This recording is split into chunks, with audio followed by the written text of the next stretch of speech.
ચલો નંબર 3.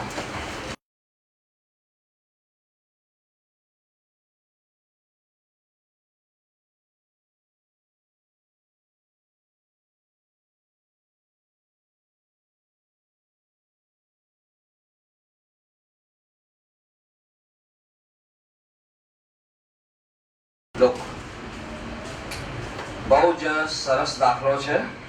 આપણે એક કામ કરીએ, એક સૂત્ર પહેલા તારવીએ, એટલે શું થાય કે પરીક્ષામાં બીજી કોઈ રીતે પૂછે તો પણ ફાવે. બરાબર છે? પહેલા એક સૂત્ર લાવીએ, સૂત્રમાં કિંમતો મૂકીશું.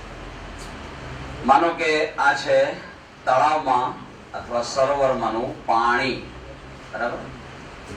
એ પાણીની સપાટીની સાથે ઉપર વાતાવરણ સંપર્કમાં હોય, ઠંડીની ઋતુ હોય અને ધારો કે વાતાવરણનું તાપમાન એકાએક ઘટી ગયું, એમણે આપ્યું છે -10 ડિગ્રી સેન્ટીગ્રેડ. બરાબર છે? તો 0 કરતા નીચું ગયું તાપમાન. બરાબર ને? એટલે આ પાણી શું કરે? ઉષ્મા ઉર્જા ગુમાવે. બરાબર ને? પાણીનું તાપમાન 0 ડિગ્રી સેન્ટીગ્રેડ હોય તો 0 ની કમ્પેરિઝનમાં -10 કેવું કહેવાય? નીચું. બરાબર? એટલે પાણી ઉષ્મા ઉર્જા ગુમાવે. અને જો પાણી ઉષ્મા ઉર્જા ગુમાવે તો પોતે ઠરી જાય, એટલે કે બરફમાં રૂપાંતરિત થાય. બરાબર ને? તો પાણીની ઉપર બરફનું સ્તર જામે અને એ બરફની ઘનતા પાછી પાણીની ઘનતા કરતા ઓછી છે, એટલે બરફ પાણી પર તરે. બરાબર ને? સારું. હવે કોઈ એક સમયે આ રીતે જે બરફનું સ્તર રચાયું એની જાડાઈ ધારી લો કે આટલી છે. કેટલી? x જેટલી. બરાબર? સારું. પછી આપણે એક કામ કરીએ, dt જેટલો સૂક્ષ્મ સમય પસાર થવા દઈએ. dt જેટલો સૂક્ષ્મ સમય પસાર થવા દઈએ તો એટલા સૂક્ષ્મ સમયના ગાળામાં dm જેટલા દળનું પાણી ધારો કે બરફમાં ફેરવાયું, અને એમ થવાથી બરફના સ્તરની જાડાઈમાં dx જેટલો વધારો થયો. બરફના સ્તરની જાડાઈમાં dx જેટલો વધારો થયો. પણ જેમ જેમ વધુ ને વધુ પાણી બરફમાં ફેરવાય એમ એમ બરફના સ્તરની જાડાઈ વધતી જાય. ઉપરનું લેવલ એનું એ રહેશે અને નીચેથી બરફની સપાટી આમ આવતી જાય. બરાબર? એટલે કે બરફના સ્તરની જાડાઈ વધતી જાય. તો શરૂઆતમાં જાડાઈ આપણે આપી 5 સેન્ટીમીટર, અને પછી પૂછે છે કે 5 માંથી બમણી થવા માટે, એટલે કે 10 સેન્ટીમીટરની જાડાઈ થવા માટે કુલ કેટલો સમય લાગશે એ આપણે પૂછ્યું છે. બરાબર છે? સારું. હવે જોજો, અહીંયા જે મેં લીલા રંગ વડે એકદમ પાતળું સ્તર બતાવ્યું, બરાબર, એમાંના પાણીનું દળ ધારી લો કે dm જેટલું છે. કેટલું? dm. અને એ પાણી ઉષ્મા ઉર્જા ગુમાવી બરફમાં ફેરવાય છે અને બરફના સ્તરની જાડાઈમાં dx જેટલો વધારો કરે છે. હવે આટલા દળનું કદ જો dv જેટલું હોય તો ઘનતા તરીકે ρ લઈએ તો તમને ખબર છે કે દળ બરાબર કદ ગુણ્યા ઘનતા. દળ બરાબર કદ ગુણ્યા ઘનતા.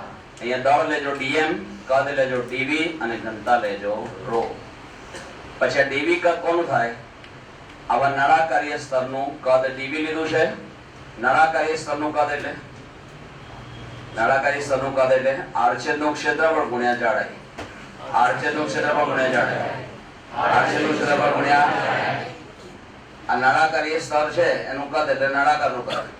નળાકારનું કદનું સૂત્ર યાદ નહીં આવે? πr²h. બોલો. πr² શું છે? આડછેદનું ક્ષેત્રફળ શું છે? અને h શું છે? h ઊંચાઈ અથવા જાડાઈ. ઊંચાઈ અથવા, બરાબર ને? તો આ જે આડછેદનું ક્ષેત્રફળ છે ને એ મેં લીધું કેપિટલ A. બરાબર છે? અને જાડાઈ કેટલી લીધી? dx.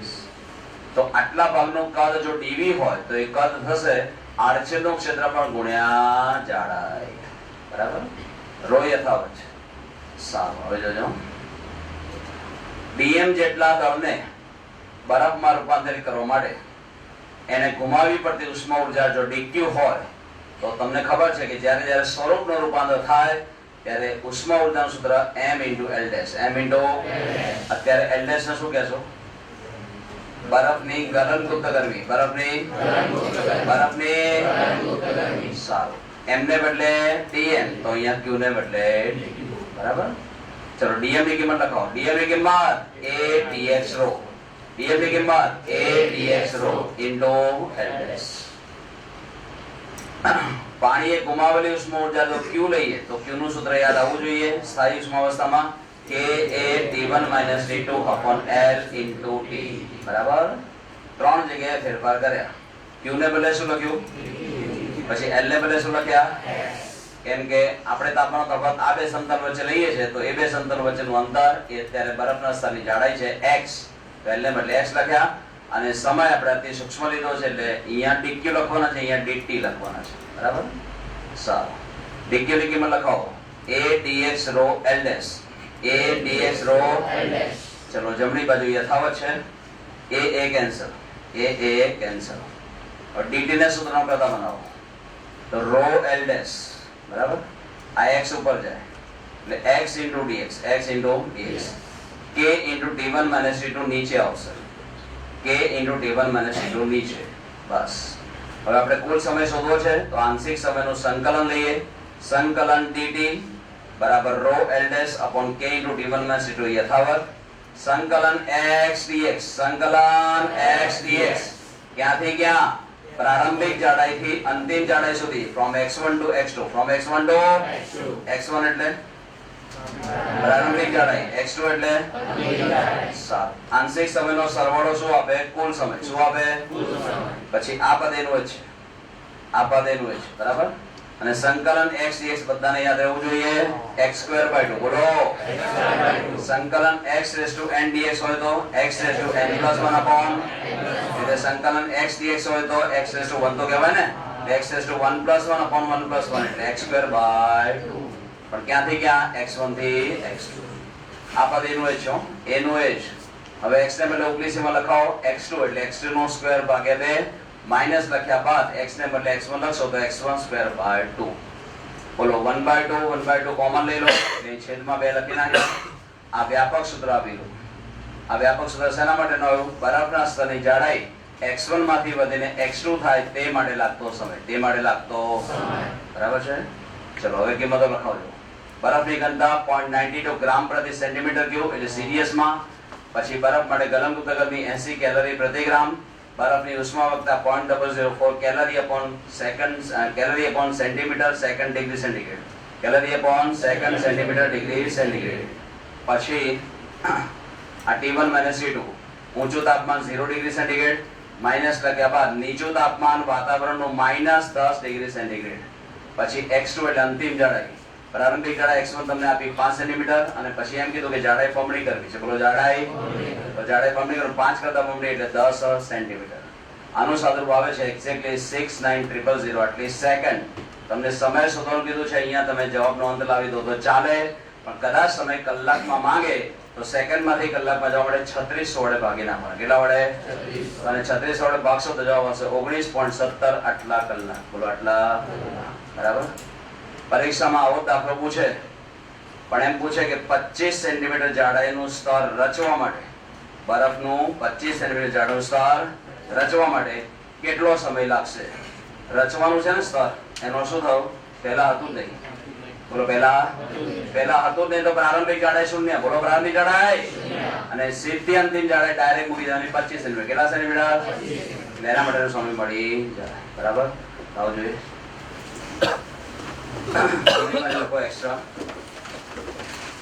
બોલરી બાજુ લખો એક્સ્ટ્રા લખો। સ્વાધ્યાયના દાખલા 3 માટે, સ્વાધ્યાયના દાખલા 3 માટે બરફના સ્તરની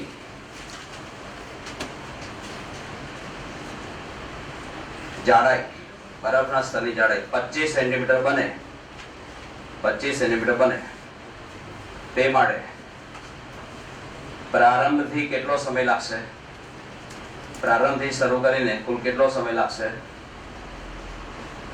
પ્રારંભથી શરૂ કરીને કુલ કેટલો સમય લાગશે। બધી કિંમતો યથાવત, અહીંયા 0 અહીંયા 25 બરાબર। 159.7 159.7 આટલા કલાક, 159.7 એટલા કલાક બરાબર। સરસ। जो नंबर 4 ने લખવાનું.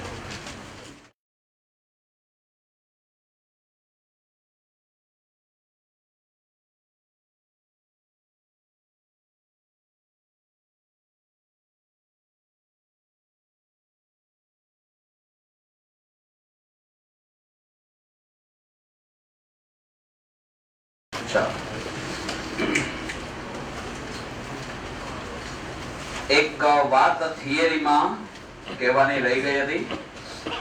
સૂર્યને સંપૂર્ણ કાળા પદાર્થ તરીકે ગણવામાં આવે છે. સૂર્યને સંપૂર્ણ કાળા પદાર્થ તરીકે ગણવામાં આવે છે. તમે કહેશો એવું શા માટે? બે કારણ છે. પહેલું કારણ સાંભળજો. યાદ છે આપણે પેલું પોલાણ ધરાવતું, બખોલ ધરાવતું પાત્ર તૈયાર કરેલું, જે બધી બાજુથી બંધ હતું, એમાં એકદમ સૂક્ષ્મ છિદ્ર હતું. પછી એને ગરમ કરવામાં આવે ત્યારે એમાંથી વિકિરણનું ઉત્સર્જન થતું હતું. એનું નામ પાડેલું કેવિટી વિકિરણ. કેવિટી વિકિરણ. એ કેવિટી વિકિરણ નો વર્ણપટ આપણને સતત મળે છે. સતત એટલે કન્ટિન્યુઅસ, અર્થાત એમાં લઘુત્તમથી મહત્તમ સુધીની બધી જ આવૃત્તિઓ અથવા બધી જ તરંગલંબાઈઓ હાજર છે. માટે ફોટોગ્રાફી પ્લેટ ઉપર એનો જે સ્પેક્ટ્રમ મળે, વર્ણપટ, એ વર્ણપટ સતત મળે, કન્ટિન્યુઅસ મળે. તો સૌર વિકિરણ માટે પણ આ વાત લાગુ પડે છે.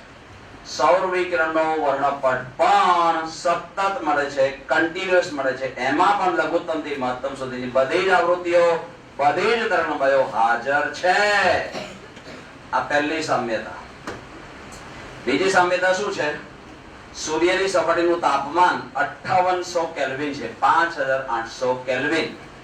તો આપણે પ્રયોગશાળામાં એક કામ કરીએ, જે કેવિટીની દિવાલો છે એને પણ 5800 કેલ્વિન તાપમાને રાખીએ અને પછી એમાંથી ઉત્સર્જતા વિકિરણનો પ્રાયોગિક અભ્યાસ કરીએ તો માલુમ પડે છે કે ઊર્જાનું જેવું વિતરણ સૌર વિકિરણમાં છે 5800 કેલ્વિન તાપમાને, એવું જ વિતરણ, એવું જ વર્ગીકરણ ઊર્જાનું આ કેવિટી વિકિરણના કિસ્સામાં પણ છે. એટલે બંને વિકિરણો આબેહૂબ સામ્યતા ધરાવે છે. બધી રીતે જો બંને પરિસ્થિતિ સમાન હોય તો પેલો કેવિટી વિકિરણ, એ કેવિટીની દિવાલો, સૂક્ષ્મ છિદ્ર, એ જે પાત્ર છે એને તો આપણે સંપૂર્ણ કાળો પદાર્થ કહીએ છીએ.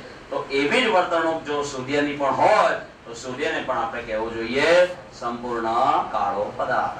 અને સંપૂર્ણ કાળા પદાર્થ માટે શોષકતા પણ એક હોય, ઉત્સર્જકતા પણ એક હોય. ઉત્સર્જકતા એટલે અહીંયા ઉત્સર્જકતા એક લેવાની વાત આવશે એટલે મેં તમને યાદ કરાવ્યું. બરાબર? ચલો લગાવો સપાટીનો આપણે કુલ ઉત્સર્જન પાવરનું સૂત્ર, સ્ટીફન બોલ્ટ્ઝમેનનો નિયમ. સ્ટીફન બોલ્ટ્ઝમેનનો W બરાબર સિગ્મા E/T⁴. એમાં W એટલે સપાટીનો કુલ ઉત્સર્જન પાવર. આપેલી સપાટીના એકમ ક્ષેત્રફળમાંથી એકમ સમયમાં ઉત્સર્જાતી વિકિરણ ઊર્જા, એનું નામ સપાટીનો કુલ ઉત્સર્જન પાવર. એ તમને આપ્યો અંદર જો 6.3 × 10⁷ જૂલ પ્રતિ મીટર સ્ક્વેર પ્રતિ સેકન્ડ. બરાબર ને? 1 મીટર સ્ક્વેર ક્ષેત્રફળ અને 1 સેકન્ડ સમય માટે ઊર્જાનું મૂલ્ય કેટલું આપ્યું? 6.3 × 10⁷. બરાબર છે? સારું. સિગ્મા એટલે સ્ટીફન બોલ્ટ્ઝમેનનો અચળાંક અત્યારે કેટલો આપ્યો? 5.669 × 10⁻⁸ વોટ/મીટર સ્ક્વેર કેલ્વિન/4. ઉત્સર્જકતા મેં તમને કીધું એમ સૂર્ય માટે લેજો 1 કેપિટલ T⁴ આમાંથી મળી જશે. એકવાર T⁴ મળી જાય પછી ચતુર્થ મૂળ લાવવાનું. શું લાવવાનું? એ ચતુર્થ મૂળ આપશે તમને T ની કિંમત, એ મળશે 5773 આટલા કેલ્વિન. બોલો આટલા. ચતુર્થ મૂળ શોધવા માટે શું કરવાનું? કેલ્ક્યુલેટરમાં સ્ક્રીન ઉપર જે કિંમત દેખાય એનું ચતુર્થ મૂળ કાઢવાનું. વર્ગમૂળની નિશાની 2 વખત દબાવવાની. વર્ગમૂળ નિશાની બરાબર. આટલો જવાબ મળે છે 5773 કેલ્વિન. કદાચ આ તાપમાન માંગે ડિગ્રી સેન્ટીગ્રેડમાં, કદાચ. તો પહેલા તો જવાબ કેલ્વિનમાં જ હશે, કારણ કે આ તાપમાન શેમાં છે? કેલ્વિનમાં. શેમાં છે? અને પછી ડિગ્રી સેન્ટીગ્રેડ ફેરવા માટે 273 બાદ કરો. 273 બરાબર ને? નંબર 5.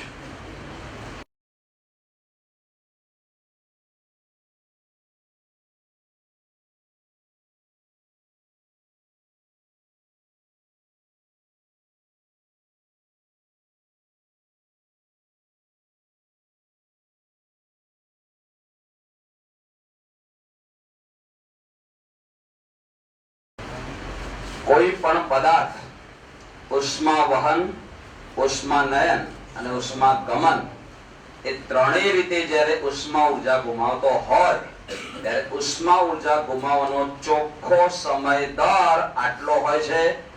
q by dt બરાબર a sigma e into t raised to 4 minus ts raised to 4. આ બંને તાપમાનો કેલ્વિનમાં લેવાના છે, નિરપેક્ષ તાપમાનો છે. હવે આ બાદ જો અચળ હોય તો અત્યારે 30 ચલે છે 30 એવું લખી શકાય. પણ ઉષ્મા પ્રવાહની બીજી સંજ્ઞા આપણે આપતા હતા કેપિટલ H, હીટ કરંટ. તો આ જો અચળ હોય તેને હટાવો. H ચલે છે 30, H ચલે છે t raised to 4 minus ts raised to 4. સમપ્રમાણતાની વાત આવી.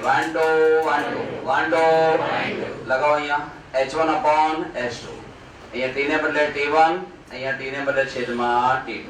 ભાઈ પરિસરનું તાપમાન અચળ હોય, પરિસરનું તાપમાન અચળ એટલે એમાં કોઈ ફેરફાર કરવાનો નથી. હવે જે બધા ઠંડો પડી રહ્યો છે એનું કોઈ એક તબક્કે તાપમાન તમને આપ્યું 373 કેલ્વિનમાં છે. પરિસરનું તાપમાન આપ્યું 293 કેલ્વિનમાં છે. વળી પાછું અમુક સમય બાદ ઠંડા પડેલા પદાર્થનું તાપમાન અમુક સમય બાદ આના કરતા પણ નીચું હોય. આના કરતા નીચું તાપમાન તમને આપ્યું 303 કેલ્વિન અને પરિસરનું તાપમાન અચળ છે એ 293 કેલ્વિન. આનું સાદુરૂપ આપશો તો જવાબ આવશે 11.3. બોલો 11. હવે આનું ભરી દો તો H1 બરાબર 11.3 into H2. H1 બરાબર 11.3 આનો શું થયું? પહેલા કિસ્સામાં ઉષ્મા ઉર્જા ગુમાવવાનો ચોખ્ખો સમય દર બીજા કિસ્સામાં મળેલા દર કરતા 11.3 ગણો છે. 11. અને એવું કેમ થયું? પહેલા કિસ્સામાં પદાર્થનું તાપમાન ઊંચું હતું. પહેલા કિસ્સામાં પદાર્થનું તાપમાન બરાબર છે. બીજા કિસ્સામાં પદાર્થનું તાપમાન આના કરતા નીચું, આના કરતા નીચું. જો પદાર્થનું તાપમાન ઊંચું હોય તો આ પદની કિંમત મોટી હોય અને આ પદની કિંમત મોટી હોય તો h નું મૂલ્ય પણ મોટું હોય. બરાબર. નેક્સ્ટ.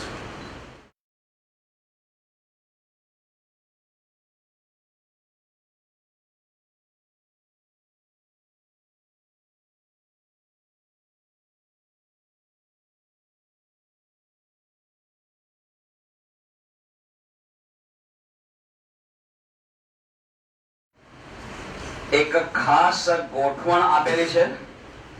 આખી ગોઠવણ માટે સમતુલ્ય ઉષ્મા વાહકતા શોધવાની છે. 4 બ્લોક આપ્યા. 4 બ્લોક નંબર બોલતા રહેજો. 1, block number 2, block number 3, block number 4. પહેલા ચોસલા માટે જાડાઈ બોલી જાઓ. જાડાઈ પહેલા ચોસલા માટે x, બીજા ચોસલા માટે બીજા ની ત્રીજા બંને માટે જાડાઈ બોલી જાઓ 2x અને ચોથા માટે x. ચોપડીમાં કદાચ 2 લખેલું છે. 2 ને બદલે x કરી નાખો. આકૃતિમાં 2 ને બદલે x કરો. કર્યા? ચાલો અહીં જોજો ભાઈ. આ ક્ષેત્રફળ જોઈ લો. આ ક્ષેત્રફળ બરાબર એ જેટલું પણ છે એનું માપ કાઢવાની કોઈ જરૂર નથી. એકદમ શોર્ટમાં હું તમને બતાવી દઉં. આનું માપ જે કઈ છે એને a કહી દો. a capital A. તો શું આ જે સમતલ છે બરાબર વચ્ચે આપેલું છે કે નહીં જોઈ લો. આપે છે. અચ્છા, હવે આ જે પહોળાઈ છે આ ઊંડાઈ એ યથાવત રહે અને આ જે હાઈટ છે એ જો અડધી થઈ જાય તો ક્ષેત્રફળ અડધું થઈ જાય. બોલો ક્ષેત્રફળ. ક્ષેત્રફળ લંબાઈ ગુણ્યા પહોળાઈ. પહોળાઈ યથાવત રાખો અને લંબાઈ જો અડધી કરી કાઢો તો ક્ષેત્રફળ કેવું થાય? અડધું.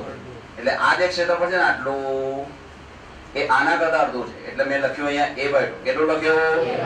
એવી રીતે આ ક્ષેત્રફળ કેટલું પહેલા પણ પાછું આ ક્ષેત્રફળની વાત આવે તો પાછું કેપિટલ. બોલો આ પાછું. સારું. ઉષ્મીય અવરોધો સૂત્ર યાદ કરો. R બરાબર L upon Ka. R બરાબર L upon Ka. લંબાઈ ભાગ્યા ઉષ્મા વાહકતા ગુણ્યા 8 નું ક્ષેત્રફળ. લંબાઈ ભાગ્યા બોલજો. લંબાઈ ભાગ્યા ઉષ્મા વાહકતા ગુણ્યા 8 નું. ચાલો પહેલા માટે લંબાઈ લખાવો. લંબાઈ કેટલી છે? x.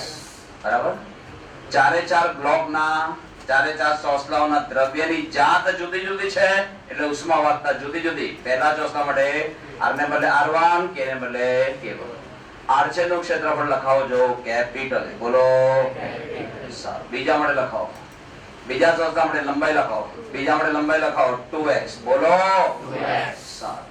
ભાગ્યા ઉષ્માવાહકતા ભાગ્યા બીજા મને કેટલી K2 અને ગુણ્યા ક્ષેત્રફળ ગુણ્યા આ ક્ષેત્રફળ લખાવો આ ક્ષેત્રફળ A/2 બોલો ક્ષેત્રફળ છેદનો છેદ મને 2 દુ 4 ઇન્ટુ x ભાગ્યા K2 ઇન્ટુ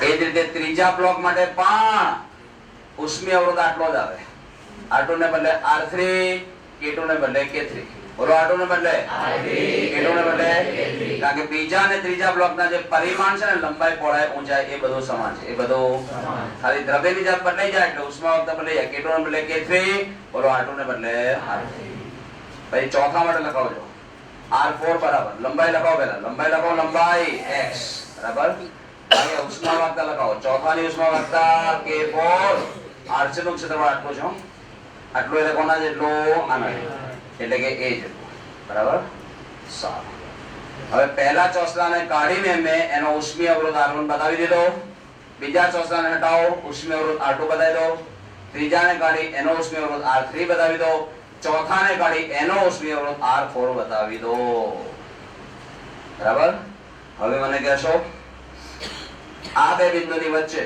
તમને આ બે અવરોધોનું સમાંતર જોડાણ દેખાય છે કે નહીં અને યાદ રાખજો બે જ અવરોધો હોય સમાંતરમાં હોય બે જ અવરોધો હોય તો સમતુલ્ય ઉષ્મીય અવરોધ યાદ રાખજો ગુણાકાર ભાગ્યા સરવાળો ગુણાકાર આવેનો ગુણાકાર બોલો R2 * R3 બોલતા રહેજો અપોન એ બેનો સરવાળો R2 અને એને વત્તા આ બાજુ કેટલા કરશો R1 અને આ બાજુ વત્તા કેટલા કરશો દેશ પ્લસ દેશ પ્લસ દેશ બોલો દેશ પ્લસ દેશ કેમ પ્લસ કરો છો શ્રેણી જોડાણ બોલો આ બેનો જે સમતુલ્ય અવરોધ આવે એને ધારો કે R5 કહીએ શું કહીએ પહેલા R1 છે પછી R5 પછી R4 બોલો R1 R5 R4 R1 R5 R4 તો અહીં મેં R1 લખ્યા પછી R5 છે અને આ R4 ત્રણેયનો શું કર્યો સરવાળો શું કર્યો એમાંથી આખી ગોઠવણનો સમતુલ્ય ઉષ્મીય અવરોધ મળી જાય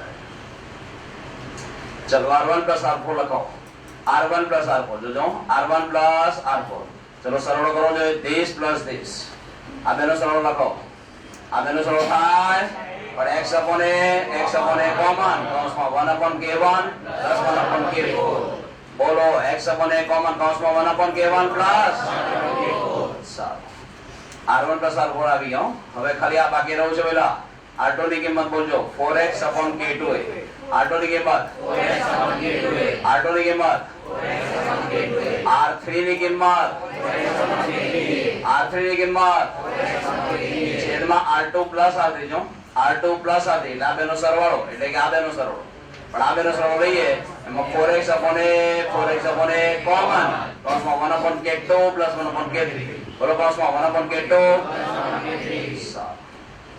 બધું યથાવત છે બધું ખાલી અહીંયા લસાવી દો અહીં લસાવી દો લસાવી લો K2 K3 બોલજો અહીંયા K3 વડે ગુણે K2 વડે ગુણે એટલે K2 + K3 ચલો જે કાંઈ કેન્સલ થતો એ કરવા માંડો 4 * 4 x * x a * a K2 * K2 K3 * K3 બસ હવે આ જે બે પદો વધ્યા એમાંથી x upon a મારે કોમન લેવા છે x upon a હવે આ જે પદ રહ્યું કૌંસમાં એમાં લસા લઈ લો K1 K4 બરાબર K4 વડે અહીંયા ગુણી જાય K1 વડે અહીંયા ગુણે ટૂંકમાં અંશમાં આવશે K1 + K4 પછી પેલા x upon a બહાર ગયા અહીંથી રહ્યા 4 બરાબર અને આ પદ છેદમાં છે K2 + K3 બોલો K2 + K3 બીજું બધું કેન્સલ થઈ ગયું છે સારું x upon a યથાવત હવે અહીંયા લસા લઈ લો તો K2 + K3 * K1 K4 K2 + K3 વડે અહીંયા ગુણી જાય K2 + K3 * K1 + K4 અને K1 K4 વડે અહીંયા ગુણી જાય એટલે 4 K1 K4 બોલો 4 K1 K4 સારું હવે એક કામ કરીએ આપણે 4 વડે ગુણીએ 4 વડે ભાગીએ બોલો 4 વડે ગુણીએ બધું એનું જ છે ખાલી અહીંયા 4 વડે ગુણ્યા અહીં 4 વડે ભાગી નાખ્યા બરાબર 4 કેન્સલ કરો તો થઈ એટલે ગાણિતિક રીતે કોઈ ફેરફાર આપણે કરતા નથી 4 વડે ગુણ્યા અને ઉષ્માને અંશમાં પણ ગુણી કાઢ્યા છેદમાં પણ ગુણી કાઢ્યા આવું કેમ કર્યું હમણાં ખબર પડશે સમીકરણ નંબર 1 આપી દો અને હવે સમતુલ્ય ઉષ્મીય અવરોધ લખાવો આખી ગોઠવણનો સમતુલ્ય ઉષ્મીય અવરોધ R = L/K એનું પ્રમાણિત સ્વરૂપ છે L/K પણ એમાં L શું થાય કુલ લંબાઈ બોલો કે હવે આખી ગોઠવણી વાત કરો છો ને તો આ ચારે ચાર બ્લોક કાઢી નાખવાના ચારે ચાર બ્લોક કાઢી નાખવાના એટલે જ પરિમાણ વાળો એક જ બ્લોક મૂકવાનો બોલો આટલા જ પરિમાણ વાળો આટલા જ પરિમાણ વાળો એક બ્લોક મૂકશો તેની લંબાઈ ઓયથી x વત્તા 2x વત્તા s કેટલા થયા 4x કેટલા થયા જોઈ લો કુલ લંબાઈ કેટલી l બરાબર 4x l બરાબર એટલે અહીંયા x તો હતા આપણે જોતા હતા 4x શું જોતા હતા અહીંયા ગુણીએ તો અહીંયા પણ ગુણવા બરાબર હવે જોજો હવે સરખામણી કરવાનું કામ બહુ સહેલું પડશે સમીકરણો 1 અને 2 માં ડાબી સરખી બોલો ડાબી સરખી તો પછી જમણી સરખી થવી જોઈએ પણ જમણી બાજુમાં પાછો 4x અપોને અહીંયા પણ છે 4x અપોને અહીંયા પણ છે તો અહીંયા 4x અપોને નો સહગુણક કોણ છે 1 upon k બોલો 1 upon k નહીં હો 1 upon k નહીં અને એ 1 upon k કોના જેટલા થવા જોઈએ 4x upon a નો જે સહગુણક અહીંયા દેખાય એના જેટલા થવા જોઈએ તો અહીંયા 4x upon a નો સહગુણક આ કૌંસ છે બોલો આ બોલો ને આ એનો એ જ કૌંસ અહીં લખેલો છે ચેક કરી લો k2 plus k3 into k1 plus k4 k2 plus k3 into plus 4 k1 k4 plus 4 અને છેદમાં 4 into k2 plus k3 into k1 k4 4 into k2 plus k3 into k1 k4 ચાલે બસ તો સરખામણી કરવાની 1 upon k મળી ગયા આપણે k જોઈએ છે આપણે સમતુલ્ય ઉષ્માવતા k શોધવાની છે લઈ લો બંને બાજુ વ્યસ્ત લઈ લો બંને બાજુ આનો વ્યસ્ત શું આવે k આનો વ્યસ્ત લખવાનો એટલે છેદનું પદ એટલે k2 plus k3 અંશમાં ગયા 4 k1 k4 બોલો 4 અને અંશનું પદ છેદમાં લખવું પડે k2 plus k3 into k1 plus k4 plus 4 k1 k4 plus 4 k1 k4 ચોપડીમાં ભૂલ કરી છે k2 લખેલ જો છેદમાં એ k2 લખાય કાઢી નાખો k4 કરો છેદની વાત કરું છું 4 k1 k4 હોવા જોઈએ બરાબર બહુ જ માનસિક સંતુલન રાખી સ્થિર મગજે કામ લેવું પડે સાદા રૂપમાં ક્યાંય પ્લસ કે માઇનસ બરાબર 1 ની જગ્યાએ 2 2 ની જગ્યાએ 3 કંઈ પણ સફિક્સ બી બદલાઈ જાય તો રમ્યા જ કરશો જવાબ નહીં આવે અને પહેલી વાત તો જવાબ શું લાવવાનો છે જો ખબર હોય તો આપણને એવી ખબર પડશે કે મારી ક્યાંક ભૂલ થાય છે લાવ ફરી પ્રયત્ન કરું પણ જવાબ જે લાવવાનો છે ખબર જ નહીં હોય 4 ઓપ્શનમાંથી આપણને લાગશે કે હા આવે છે તો એ ખોટું પડશે અને આવા લાંબા દાખલા 3 કે 4 માર્ક માટે પૂછાશે સીધા 3 માર્ક 4 માર્ક ઉડી જશે બરાબર છે નેક્સ્ટ નંબર 7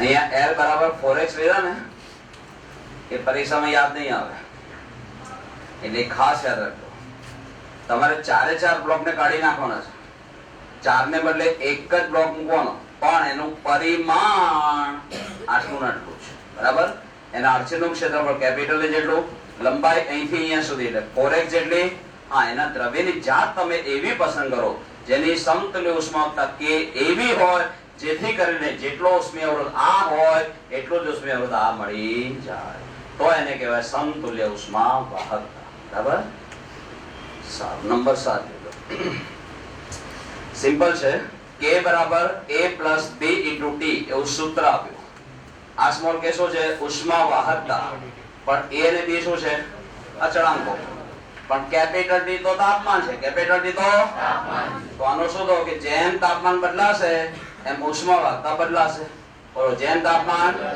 એમ ઉષ્માવાહકતા આપણે એક કામ કરીએ તાપમાનની સાથે ઉષ્માવાહકતામાં બદલાવ કેવી રીતે આવે છે એ જરા શોધી કાઢીએ એના માટે વિકલન લેવાનું તો d/dt લઈએ તો dk by dt ચલો અચળનું વિકલન 0 b અચળ t નું t ની સાથે વિકલન 1 b into 1 એટલે b b plus 0 એટલે b હવે આનો ઉપર લઈ લો તો dk બરાબર b into dt b into dt ભાઈ બી તો અચળ છે, બોલો બી તો એટલે ડીકે ચલે છે ડીટી, બોલો ડીકે હા એટલે જો તાપમાન બમણું થશે તો ઉષ્માવહતા બમણી થશે, તાપમાન 4 ગણું થાય ઉષ્માવહતા બરાબર એવું નહીં, અહીંયા કે ચલે છે ડી નથી, ડીકે ચલે છે ડીટી છે, બોલો એટલે તાપમાનમાં કરેલો વધારો જો બમણો થાય, તાપમાનમાં કરેલો વધારો જો તો ઉષ્માવહતામાં થતો વધારો બમણો થાય, ઉષ્માવહતામાં થતો વધારો બરાબર, ડીકે ચલે છે ડીટી છે, કે ચલે છે ડી નથી. એની આ જે સમપ્રમાણતાનો સંબંધ આવે ને પેલા એ બતાવે છે રેખીય સંબંધ, બોલો રેખીય સંબંધ. કેમ એવું બોલો છો રેખીય સંબંધ? આ કિસ્સામાં જો k વિરુદ્ધ t નો આલેખ દોરીએ, k વિરુદ્ધ t નો એ આલેખ સુરેખ મળે, બોલો આલેખ જ્યારે જ્યારે આલેખ સુરેખ મળે સંબંધ રેખીય કહેવાય, બોલો સંબંધ. અને એવા રેખીય સંબંધમાં બદલાતી રાશિની લઈ શકાય છે સરેરાશ કિંમત, લઈ શકાય છે સારું. તો તાપમાન આપણે ધારો કે સળિયો આપ્યો હોય, ઊંચા છેડાનું તાપમાન આમાં ઊંચા એટલે ગરમ છેડાનું તાપમાન તમને આપ્યો T1 અને નીચું તાપમાન ઠંડા છેડાનું આપ્યો T2, તો અહીંયા લઘુત્તમ તાપમાન T2 છે, અહીંયા મહત્તમ તાપમાન T1 છે.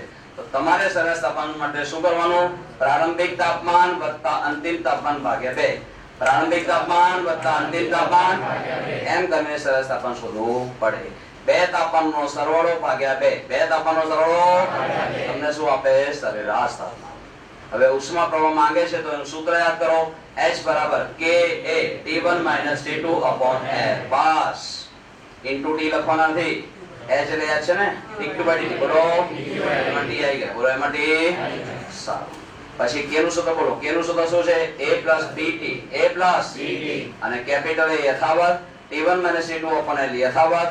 હવે A × T1 - T2 /L યથાવત રાખેલા છે, A પણ યથાવત, B પણ યથાવત, ખાલી T ને બદલે સરેરાશ તાપમાન લખવાનું, બોલો T ને બદલે અને સરેરાશ તાપમાન કેટલું આવ્યું? T1 + T2/2, બોલતા રહેજો બસ. તો આ છે પ્રસ્તુત કિસ્સામાં લાગુ પડતું ઉષ્મા પ્રવાહનું જરૂરી સૂત્ર, બરાબર. જો નંબર 8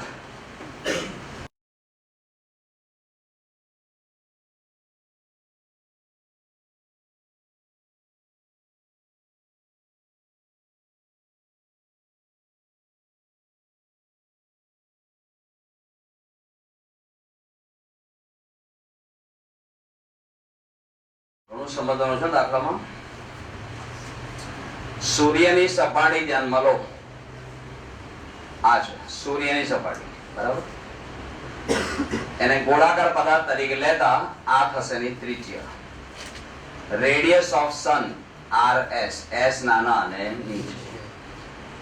r ત્રિજ્યા વાળા ગોળાની સપાટીનું ક્ષેત્રફળ 4πr², 4πr² એટલે લખેલું 4πr², r ને બદલે rs, r ને બદલે સિમ્પલ. હવે આ સૂર્યની સપાટીમાંથી 1 મીટર સ્ક્વેર ક્ષેત્રફળમાંથી 1 સેકન્ડમાં ઉત્સર્જાતી વિકિરણ ઊર્જા એટલે કે એની સપાટીનો કુલ ઉત્સર્જન પાવર કેટલો? W બરાબર સિગ્મા E⁴, સ્ટીફન બોલ્ટ્ઝમેનનો નિયમ. W બરાબર સિગ્મા E⁴, સ્ટીફન બોલ્ટ્ઝમેનનો નિયમ. એમાં સપાટીનો કુલ ઉત્સર્જન પાવર એટલે કુલ વિકિરણ ઊર્જા ભાગ્યા કુલ ક્ષેત્રફળ ગુણ્યા કુલ સમય. એકમ ક્ષેત્રફળમાંથી એકમ સમયમાં ઉત્સર્જાતી વિકિરણ ઊર્જા એનું નામ સપાટીનો કુલ ઉત્સર્જન પાવર. પછી સૂર્યને સંપૂર્ણ કાળા પદાર્થ તરીકે લેતા તેને આપણે ઉત્સર્જકતા E બરાબર 1, E બરાબર આપણે E બરાબર 1 મૂકી દો એટલે સિગ્મા * T લખેલા છે. પછી આ કેપિટલ એ શું કહેવાય? ઉત્સર્જકની સપાટીનું ક્ષેત્રફળ, ઉત્સર્જકની સપાટી જેમાંથી ઉત્સર્જન થતું હોય, જેમાંથી એવી સપાટીનું ક્ષેત્રફળ, બોલો એવી. તો સૂર્યની આખી ગોળાકાર સપાટીમાંથી વિકિરણ ઊર્જાનું ઉત્સર્જન થાય છે. તો ગોળાકાર સપાટીનું ક્ષેત્રફળ સૂર્ય માટે બોલી જાઓ 4πrs², 4πrs². તો આ ક્ષેત્રફળ કેટલું? 4πrs². ચાલે સારું. પછી આને ઉપર લઈ લો, E શોધવા છે, આને ઉપર લઈ લો. કેટલા માટે? E કેમ શોધવા છે? એકમ સમય દીઠ વિકિરણ ઊર્જાનું ઉત્સર્જન કેટલું થાય છે એ આપણે શોધવું છે. એકમ સમયમાં વિકિરણ ઊર્જા, એકમ સમયમાં E લેવા દો, આ બાકીનું આ જે પછી ઉપર લઈ લો એટલે 4π sigma rs² × T⁴, rs² × T⁴. પછી અહીંયા મેં ક્ષેત્રફળ લખ્યું, સામે લખ્યું એકમ સમયમાં આપાત થતી વિકિરણ ઊર્જા, એકમ સમયમાં તમે કહેશો તો હમણાં તો ઉત્સર્જનની વાત કરતા હતા, હવે પછી આપાતની વાત કરો છો. જો જે અહીંયાથી ઉત્સર્જન થાય છે, બરાબર, જેથી ઉત્સર્જન પામે છે, આમ બરાબર, એ ક્યાં આપાત થાય? ક્યાં આપાત થાય?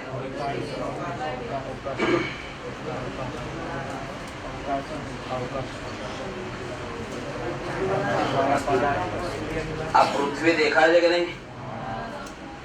આ પૃથ્વી માટે એનું સૂર્યથી સરેરાશ અંતર આપણે લખ્યું RO, ઓર્બિટલ રેડિયસ. ઓર્બિટલ એટલે આને જો પૃથ્વીની પરિભ્રમણ કક્ષા કહી દો તો આ થશે પરિભ્રમણ કક્ષા અને આ થશે કક્ષીય ત્રિજ્યા. કક્ષીય ત્રિજ્યા, ઓર્બિટલ રેડિયસ. બોલો ઓર્બિટલ, બરાબર છે?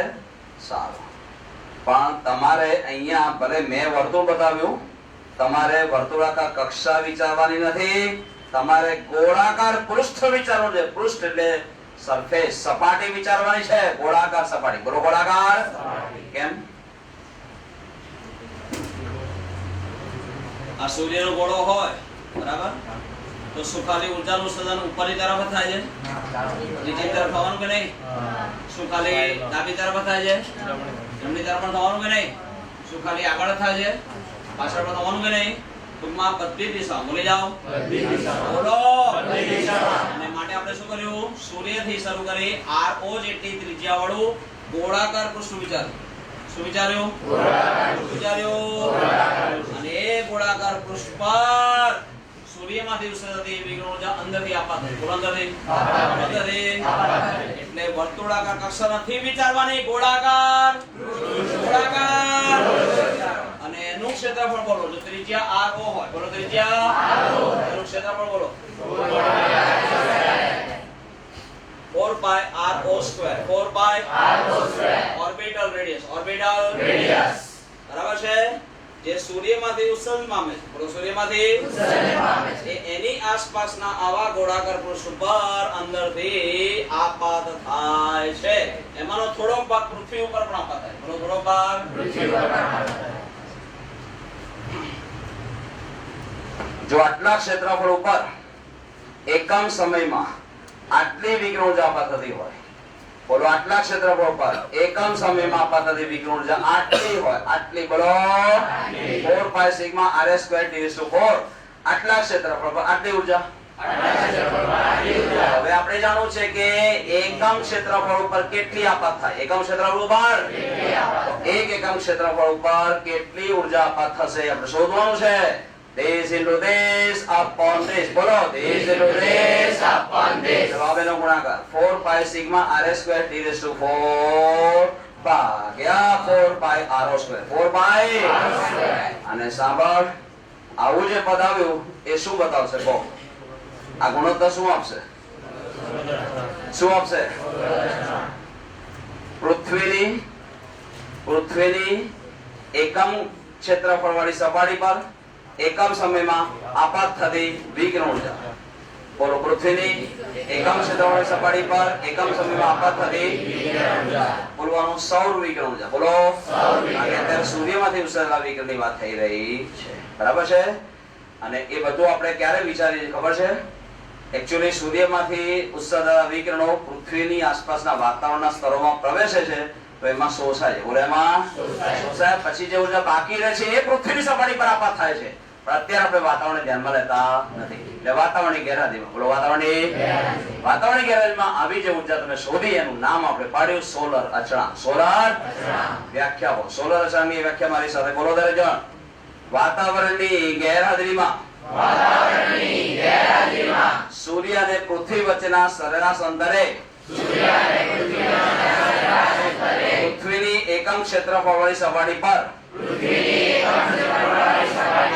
એકમ સમયમાં એક સેકન્ડમાં કહેશો તો પણ થશે. એક સેકન્ડમાં આપાત થતી સૌર વિકિરણ ઊર્જાને સોલર અચળાંક કહે છે.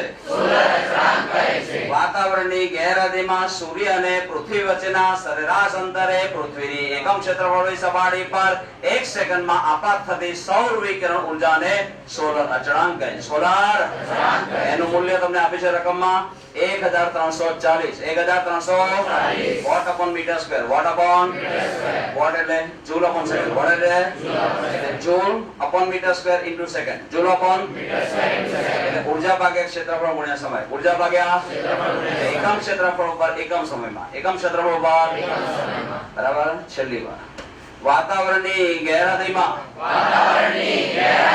સૂર્ય અને પૃથ્વી વચ્ચેના સરેરાશ અંતરે પૃથ્વીની એકમ ક્ષેત્રફળની સપાટી પર અથવા પૃથ્વીની 1 મીટર સ્ક્વેર ક્ષેત્રફળવાળી સપાટી પર 1 સેકન્ડમાં આપાત થતી સૌર વિકિરણ ઊર્જાને શું કહેવાય સોલર અચાંક કહે છે તેની સંજ્ઞા SO એમાં O નાના અને નીચે મૂલ્ય બોલી જાઓ 1340 watt upon metre square watt upon a by 4 cancel બરાબર સિગ્મા લખેલા છે RS upon RO whole square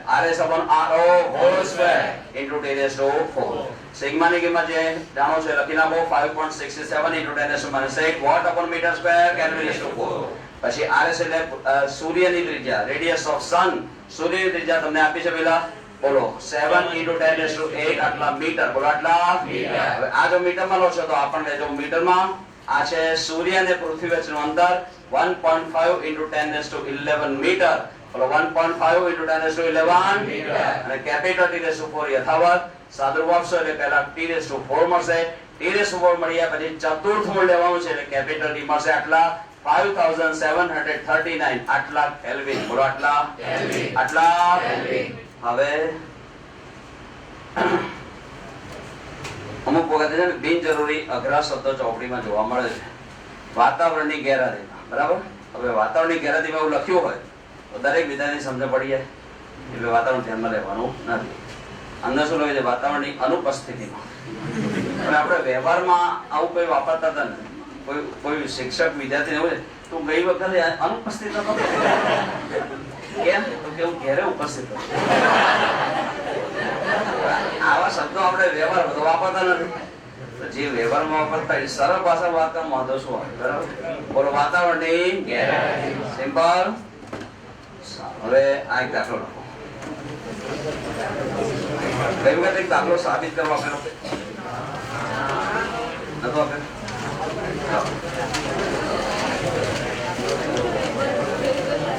સમાન આડછેદ વાળા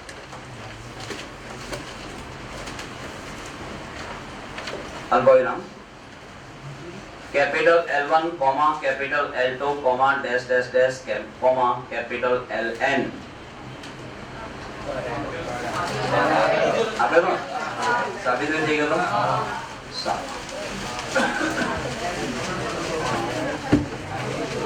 એમાં સહેલો રસ્તો એ હતો કે R બરાબર R1 plus R2 plus dash dash dash plus RN શ્રેણી જોડાણ માટેનો નિયમ લગાવશો એક સ્ટેપમાં જવાબ આવી જશે બરાબર આમ જો લો R બરાબર R1 plus R2 plus up to RN બરાબર આ નીચે શું લખવાનું L upon K into A L upon R1 નીચે L1 upon K1 R2 નીચે RN નીચે LN upon KA બરાબર 1 upon A આખા સમીકરણમાંથી કેન્સલ તો શું વધ્યું L upon K બોલો L upon K બરાબર L1 upon K1 plus L2 upon K2 plus dash dash dash plus LN upon K પણ એમાં ડાબી બાજુ L શું છે કુલ લંબાઈ બોલો એ છે L1 plus L2 plus up to LN અને સ્મોલ કે શું હતી સમતુલ્ય ઉષ્માવર્તા સમતુલ્ય બીજો આ એક દાખલો સમાન આડછેદ વાળા અને સમાન લંબાઈ ધરાવતા ત્રણ જુદા જુદા દ્રવ્યોના બનેલા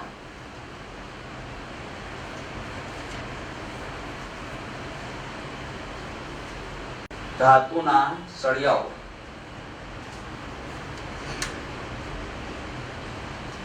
AB અલ્પવિરામ BC અલ્પવિરામ CA AB અલ્પવિરામ BC અલ્પવિરામ CA ને જોડીને બનાવેલી ત્રિકોણાકાર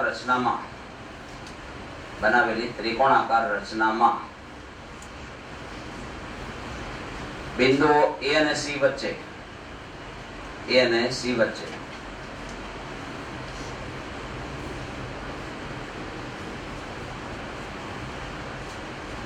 સમતુલ્ય ઉષ્માવાહકતા શોધો.